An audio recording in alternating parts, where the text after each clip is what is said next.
Welcome back to the Power Up with Keith Withrow show as we continue part 2 of the trauma in the Black family. Let's rejoin the discussion. You may be a loving, caring person, right? Mm-hmm. But if you present yourself a certain way, if you got teardrops on your face, that's tattooed teardrops. You heard Dave Chappelle say, you may not be a hoe, but if you got a hoe's uniform on, people are going to think you're a hoe, right? Yeah. The Johns are going to pull up on you. But even with that, Keith, that still comes from a place of survival. So we got these young people who want to live like the Cardi B and the Megan Thee Stallion and the Wayne. They see and they're coveting through social media this lifestyle, right? And they're also seeing these people don't really, and Megan Thee Stallion did go get her degree and got her education, but they're looking at people that did not do the classic route in their mind because it seems overnight, oh, this happens so much faster and it's easier, but I can eat faster. Right. I can matter, right? Yeah. That's a part of the trauma. Well, I want to survive, and I want to survive on this level. That's the surefire, fastest way for me to get it, right? Yeah. Instead of somebody being at home to teach. That's what I was about to say. We're on the same page. Let me tell you. Yep. The beauty of a 2-parent household. When we were coming up, my dad used to say to me all the time, he would leave in the summertime. He'd be going to work. He was in a corporate America. He was an executive. And I'd be sitting there watching my MTV. And I mean, I was in it. Right. He'd come home. I'd be watching MTV and he would tell me, you know that ain't real, right? You know that's that's fantasy. Torre, you know that's not real, right? And he talked to me and explained to me the things you see on that tube you can't do in the street. That's right. The things you see on that tube are to entertain you. They are to keep you coming back to the tube, but you got to go this way. Right. Well, these kids don't have that. I had that. And that's what I was about to say. That segmented family with the male not being in the household and giving some sort of a structure or some sort of a blueprint of what should be acceptable, what route to take, or at least give you some. I was blessed. You were blessed. I say it all the time. My dad wasn't perfect. I love him to death, but he made mistakes. It's just like I was a dad. I'm a dad. I've made my mistakes. Nobody's perfect. But the one thing is, if you got somebody who's telling you, who reinforces and gives you some sort of I am who I am now because of my parents. I mean the good and the bad stuff. Absolutely. But the drive I've got came from them, came from my dad. He was tough on me. And I didn't like him. And he knows we talk about now, don't you? Yeah, because now I'm willing to do what the average person won't. I'm relentless. You can't stop me. As long as I have air in my lungs and I'm in my right mind and I have strength, I can go down. I'm going to come back. And I'm going to come back harder and faster than I was the last time. That comes from me having a strong dad. The modeling. My mother taught me about being, grooming and cleanliness and the importance of carrying yourself a certain way. Roll your shoulders back. Don't put this on. If you got to go to court for anything, you should be wearing a button-down shirt. You should be wearing a jacket if you have one. You always keep a black or navy blue suit. You got people who go to funerals, don't even have a suit to put on. Grown men. Come to their mother's funeral, their father's funeral with great big tennis shoes on. No decent clothes to put on. Not to say that their clothes aren't good. They might have on some $500 tennis shoes. They might have on $1,500 worth of clothes. But do you think that is also happening? Because now we have a generation that absolutely rebels assimilation. Because they see that suit and they see that button up. You're trying to be white. Or you're trying to act like white folk rather than this is me. And okay, this is me, but this is me affords me what? Right? That's right. So how do we elevate? How do we appropriate? The thing that I have the most trouble with, it's nothing wrong with wanting to be in the Black consciousness. I'm all for that. Right. The problem that I have is elevation means that you have to evolve. Yes. If you are still doing at 40 what you were doing at 20, if you listen to the same music at 40 that you were listening to at 20, where is the evolution? Right. I feel like our community has gotten to this place where it's, I'm going to do what I want to do and it's okay and you're going to accept it. And it's keeping us from evolving. Yes. We should be so much further ahead Yes. with the opportunities we've been given. Absolutely. But instead, we're trying not to do life hard. We want it easy.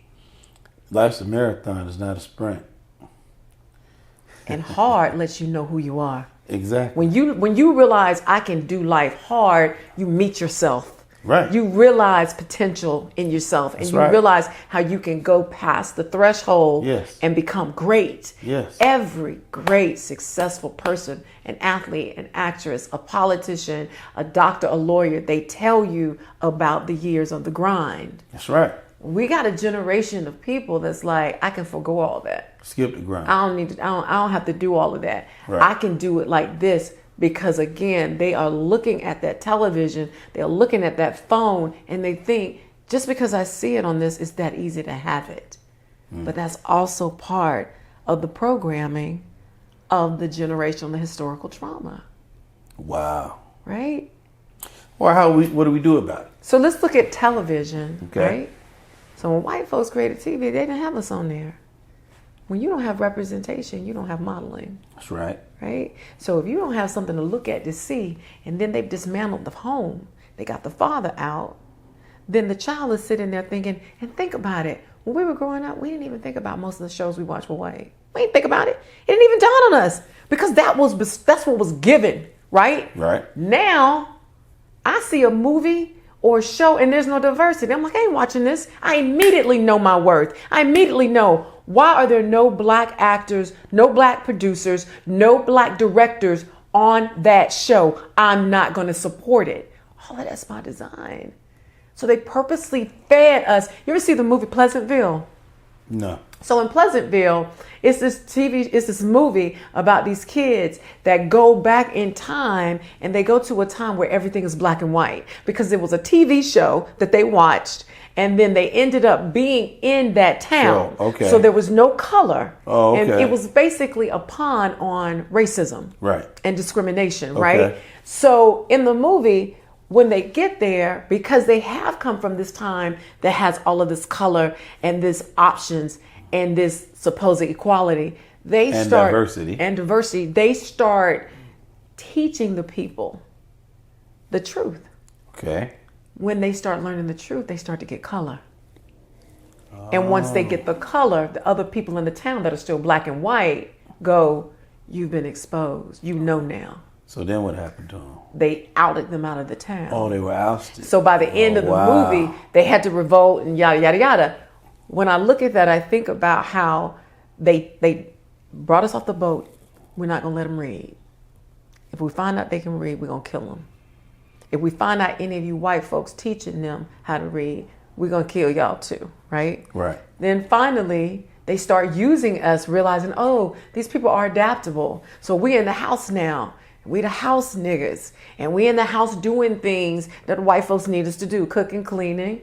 You know, I look at most of the inventions in this country. Like I was talking to a guy today, a client. He was going on and on about Thomas Edison and, you know, the light bulb. And I'm like, he didn't do the filament. The filament was designed by someone of color. The majority of that light bulb was created by two black men that actually gave him the chemistry and the understanding of what he made. He was on the edge, but so he couldn't get it figured out. They figured out, okay, let's exploit them. Right. We know that they are massively creative. Yes. We know that they can learn. Yes. We got to tell them they can't.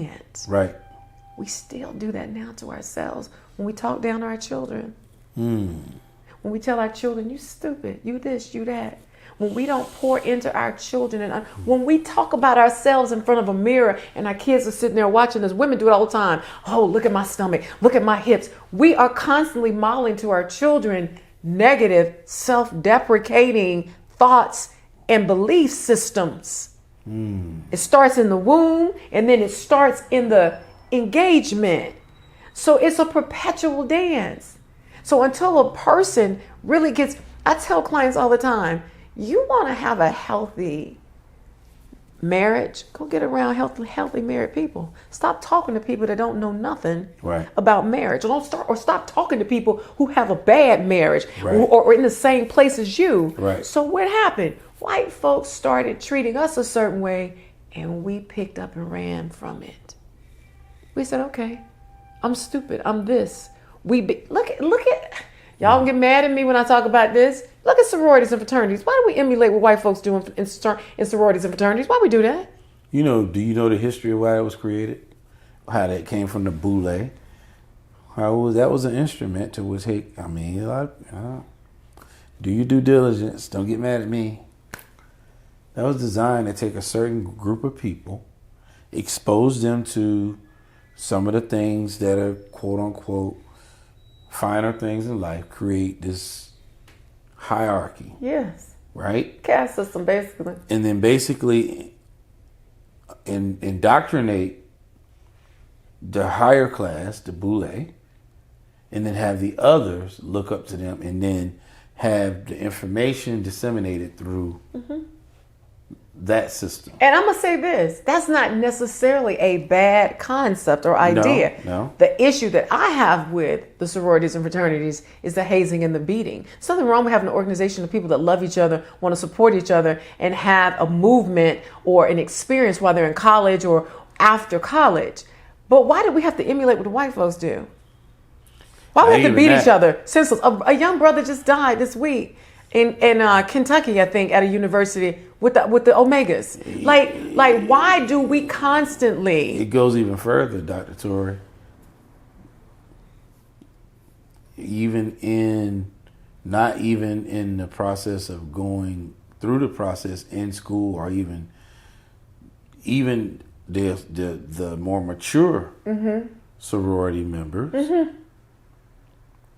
I've seen it in conferences where if you're assigned to a particular upper echelon sorority person, that person will treat the assistant almost like it's almost with no humility at all. It's almost inhumane. You shut up, literally. You shut up. Don't say nothing.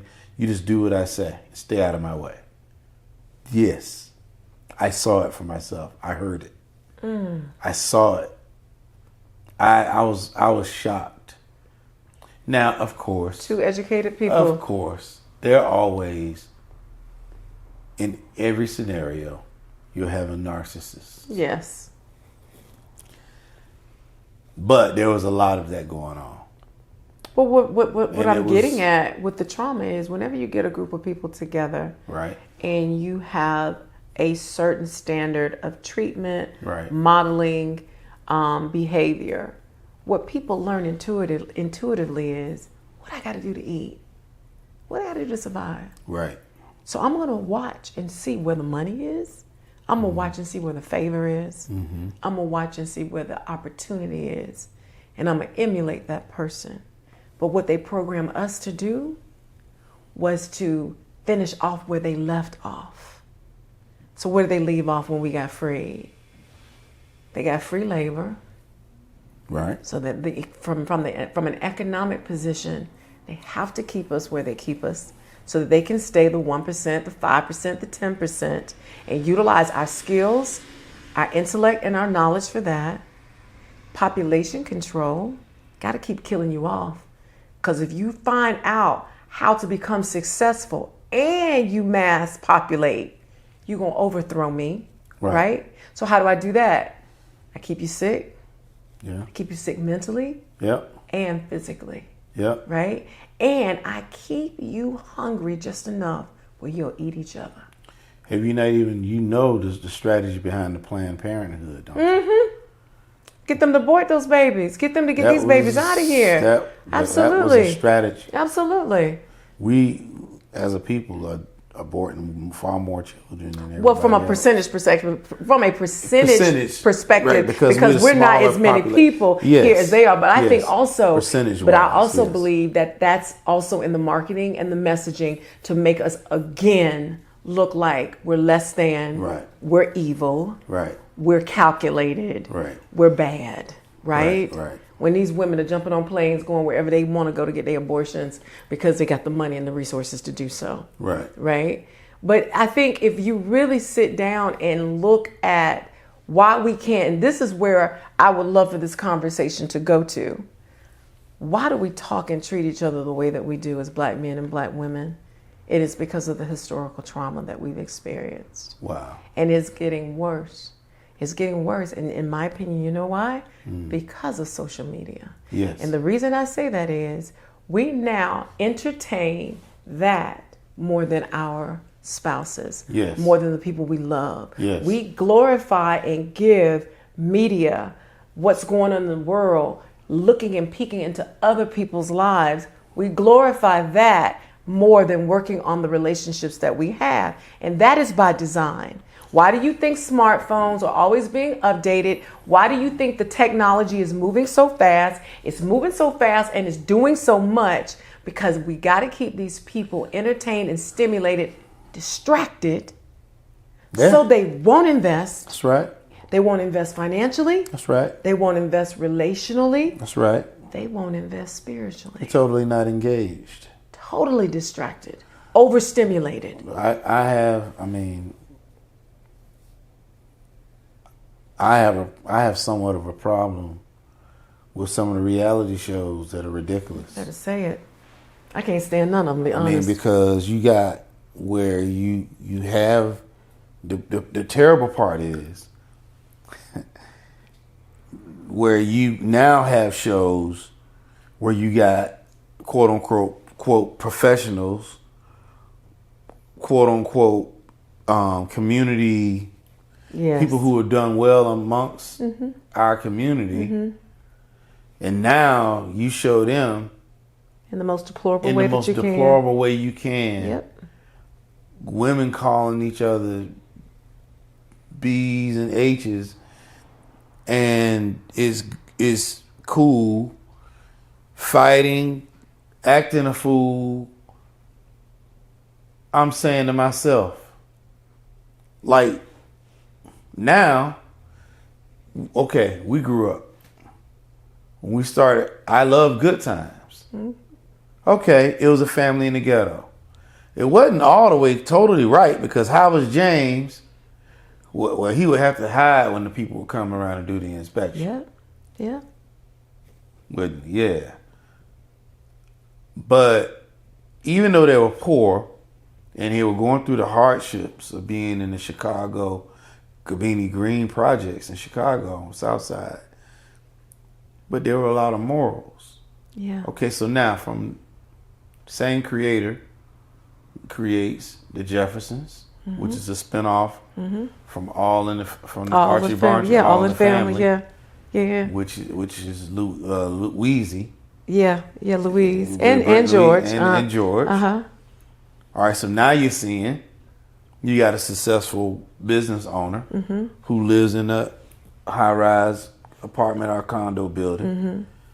Okay, because then the big one, the great one, that really showed I called black excellence was the Cosby Show. Right. Uh-huh. And we talked about this earlier. Now, what you and I can identify with that. Yeah. A mom being an attorney, the dad being a physician, with kids and the things that go on with Raising children, and going to college, the ups all of and the that. downs and the dating and the puberty coming in and all kinds of stuff. But a lot of people, again, we grew up in Atlanta. We grew up we grew up in a place, and I used to tell people this.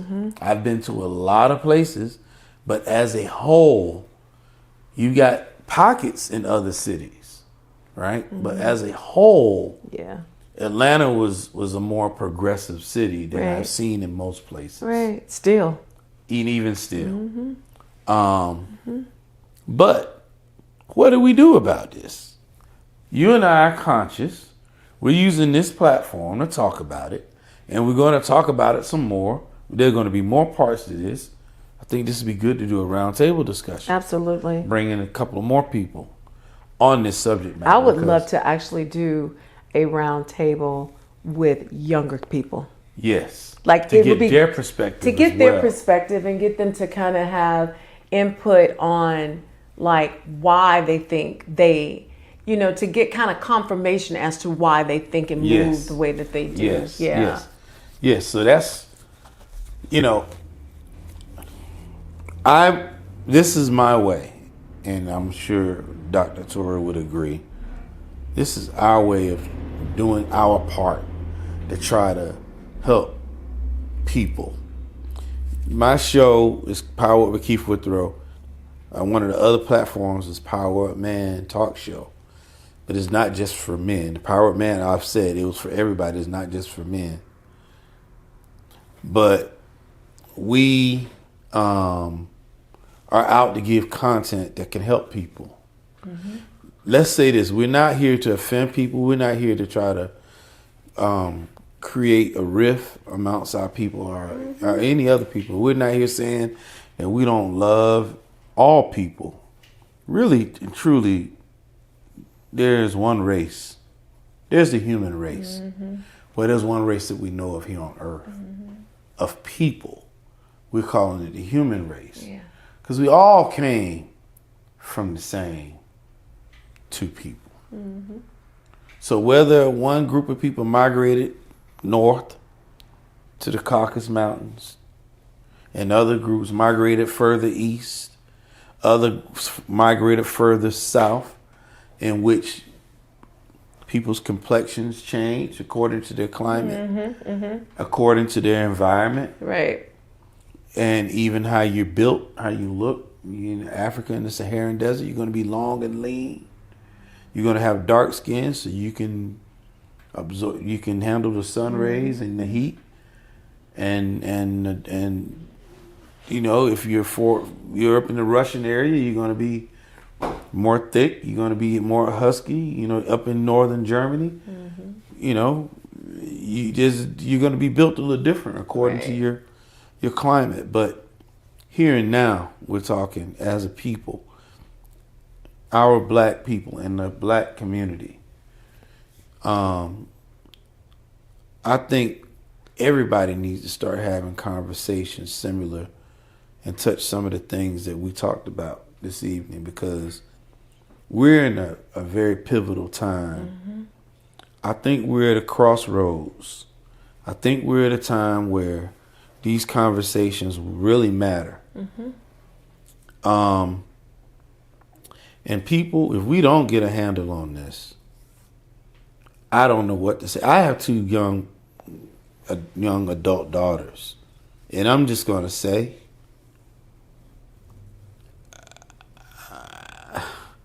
I'm looking at the pool of men that they're having to choose from, and it's not a good look.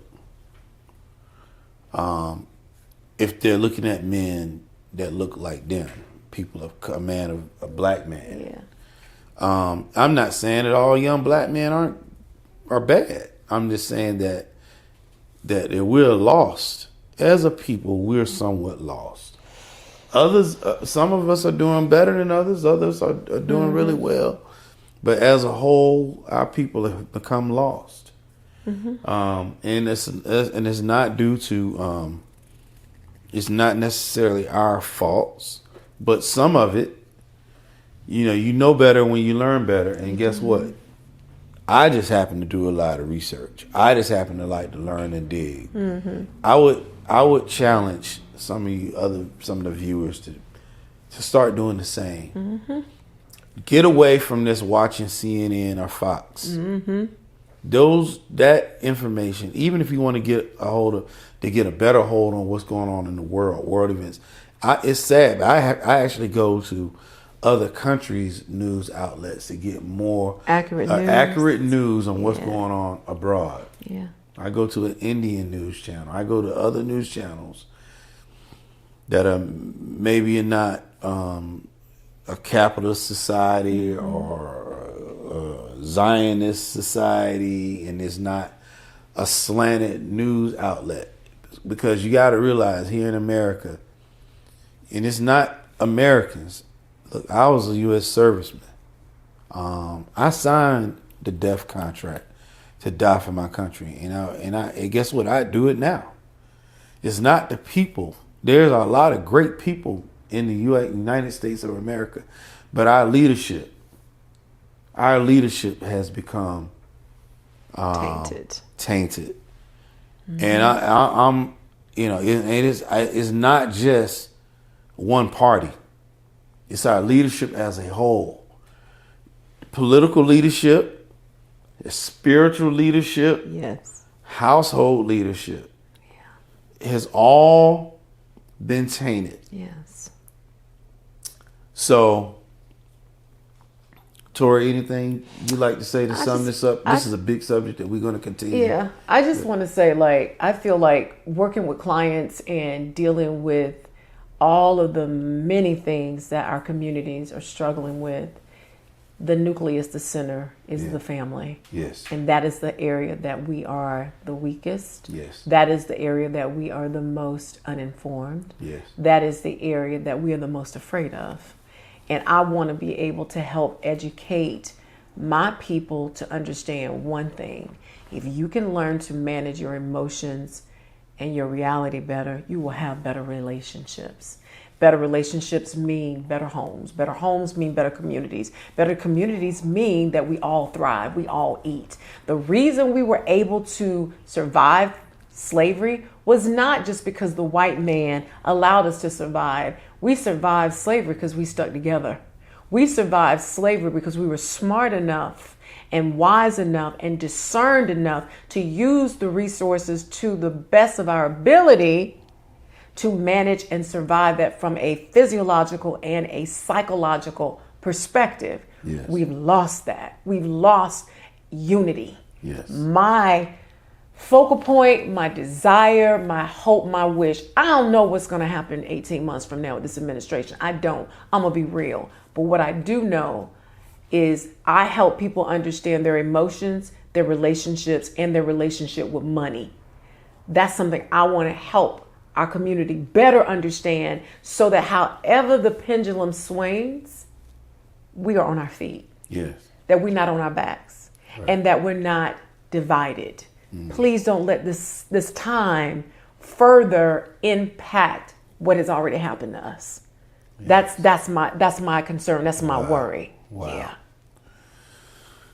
Hey, well, it has been said that a community or a household without a father, or a split household, yes, is almost impossible. And that it's not in every case to have generational wealth that transcends through several generations, because that division is just hard to keep that intact. Yeah. And that's every family dynamic. Yeah, that's not just the black family. That's not just the black family. That's every family dynamic. So there's a lot of people that actually are on this thing where they're saying, hey, they don't believe in marriage. They don't want to be married. It's not effective. Get married. Why? Well, yeah, you can be successful with being single. But, I think there's going to come a time where you're going to need that structure. You're going to need that group. You're going to need support. Because if it gets sideways, as I call it, you rather much be in a unit than individual. Yeah. It is said that men are not meant to be alone, and I definitely don't think women are designed to be alone. Not at all. Not at all. We need each other. We need each other. And yes, it is tough in relationships these days and times. Hell, it's tough to be alone, too. It's tough to be alone. It's tough to be in relationships, especially with all the social media and all of the fake and the personas that we see and are influenced with. But, with that being said, we're going to sum it up tonight, but we will definitely be back on this subject. We think this is important. It is dear, and it resonates in my spirit to talk about this more, to help not just our people, but all people with these scenarios. We got to do a better job. People who have platforms, use that platform to bring about some positive information. And again, this is not to say that all people who don't look like us are bad people. No, that's not what we're saying. But we're concerned about our community. We're just concerned about our community and the trauma that lies within it from the things that has happened and that are continuing to happen in today's scenario in society. So I just want to say we appreciate everybody for coming. Dr. Torre, absolutely my sister, my friend, and my therapist. Thank you so much for gracing Thank you for having the Power Up. I just want to say show. one thing. If anything that we said tonight resonates with you, please go do some extra research of your own. Go research intergenerational trauma. Go look at historical Black trauma. Go get an understanding of why we move the way we move. Yes. So that you can follow us a little bit better when you come back. What I say is if we bring about the awareness and have it to where you start to do your own due diligence and start to dig and find, then you can bring about resolution because you'll understand a little bit about what's going on. And if you recognize something, then maybe you can do something about it. That's right. You can't change what you don't identify. Exactly. Yeah. Hey, man, and with that being said, man, I think this is another great one. Hey, man, this is one for the books. We're going to say, hey, man, we love you. Thank you for tuning in. And thank you so much for tuning in to the Power Up with Keith Withrow show. We out. Good night. We love you. Good night. The Power Up with Keith Withrow show is sponsored by Motor Coach Consulting International. Excellence in ground transportation.